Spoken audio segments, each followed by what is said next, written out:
ବସେଇଥିଲୁ ସାଥୀ ଆସିକି ଗୁଆ ନଡ଼ିଆ ବସେଇଥିଲୁ ବାବାଙ୍କ ବରାଳ ବାଲୁଙ୍ଗେଶ୍ୱରଙ୍କ ପାଖରେ। ମାର୍ଚ୍ଚ ମାସ 2 ତାରିଖରେ ବସେଇଥିଲୁ ଗୁଆ ନଡ଼ିଆ। ବର୍ଷକ ପୁରିଲା, ବାବା ଆମ କୋଳ ବି ଭରିଲେ। ପୁତ୍ର ସନ୍ତାନଟେ ଦେଇଛନ୍ତି ବାବା, କିନ୍ତୁ ତଥାପି ମୋ ଭାଗ୍ୟରେ ସନ୍ତାନର ପ୍ରାପ୍ତି ନଥିଲା।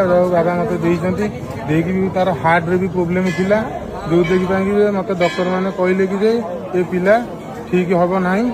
ଆଉ ଆପଣ ଦେଖନ୍ତୁ ବାବା, ଠାକୁରଙ୍କୁ ଡାକନ୍ତୁ। ମୁଁ ପ୍ରଭୁ ବାବା ତମେ ଯଦି ଦେଇଛ, ତମ କତିକି ଯାଇକି ଯଦି ବାବା ତମେ ଦେଇଛ, ମୋତେ 7 ବର୍ଷ ପର୍ଯ୍ୟନ୍ତ ମୋର ପିଲାପିଲି ରହୁନଥିଲା, ଯଦି ବାବା ତମେ ଦେଇଛ, ତମେ ବାବା ରକ୍ଷା କରିବ। ଆସିକି ବାବାଙ୍କ କତିରେ ପୁଣି ଆସିକି ଆଜ୍ଞା ପଡ଼ିନି, ଆଜ୍ଞା ମାଳ ବାବା ଦେଲେ, ଆଜ୍ଞା ମାଳ ନେଇକି ଯାଇଥିଲି। ଯାଉ ଭଗବାନଙ୍କ ଦୟାରୁ ପୁଅଟି ଜନ୍ମ ହେଲା। ତାର ହାର୍ଟ ଅପରେସନ୍ ଥିଲା, ତାକୁ ନେଇକି କଲିକତାରେ ହାର୍ଟ ଅପରେସନ୍ କରିକି ଆଜି ମାସକ ପରେ ଘରକୁ ଫେରୁଛୁ। ଆଜି ଏପର୍ଯ୍ୟନ୍ତ ଘରକୁ ଯାଇନୁ। ଆଗେ ବାବାଙ୍କ କତିରେ ମାନସିକ କରିଥିଲି, ଆଗେ ବାବାଙ୍କ କତିରେ